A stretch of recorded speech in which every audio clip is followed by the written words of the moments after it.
If you look beneath your feet in the ferretry, you will see a double semicircular line set in the floor to the east of Cuthbert's tomb. This marks the layout of the apse which stood at the original east end of the Norman cathedral, the foundations of which still lie hidden beneath a trapdoor in the pavement. For anyone standing in this spot today and gazing around amid the lofty spaces of the Nine Altars chapel, it is hard to grasp how different the surroundings must have been when Cuthbert's body was first laid here in his new shrine on the 29th of August 1104. It was all very cramped and confined, the shrine hemmed in by the semicircle of the surrounding apse, which projected from what was then the end wall of the building. Both north and south aisles were closed off at this end wall, with no way of circulating beyond them, into and around the apse, by means of the kind of eastern ambulatory found in some other Romanesque cathedrals. At Durham, the only access to the shrine was for the privileged few from the monastic choir within. Far from encouraging crowds of visitors and pilgrims, Cuthbert's new Benedictine guardians seemed keen to keep him to themselves.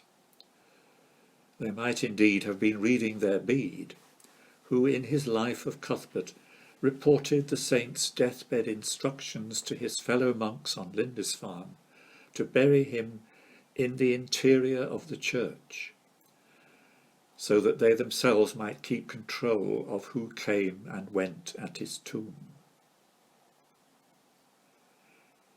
It's not difficult to imagine tensions between those of the monks who wanted to preserve such proprietary claims on access to their saint, and others keen to encourage the spread of Cuthbert's cult, and perhaps not least the accompanying benefits which would accrue to the priory. 60 or so years after Cuthbert's arrival in his cramped shrine in the apse, Bishop Hugh of Le Puisay began the construction of a new chapel at this east end of the cathedral, which may have been a first attempt at creating more space for the saint. We shall never know, because the attempt was unsuccessful and abandoned in favour of creating the Galilee chapel at the other end of the church. As it turned out, structural problems were to force the monks' hands.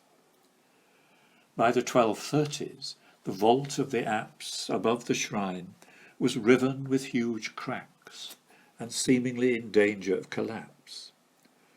Cuthbert looked like being left literally without a roof over his head. By then the bishop was Richard Poor, who had previously overseen the building of the new cathedral at Salisbury. So events conspired to transform the east end of Durham Cathedral into the soaring Gothic of the Nine Altars chapel, with its wide open spaces for the circulation of pilgrims around the shrine, and for the provision of altars for saying Mass. A new and vastly more spacious home for St. Cuthbert.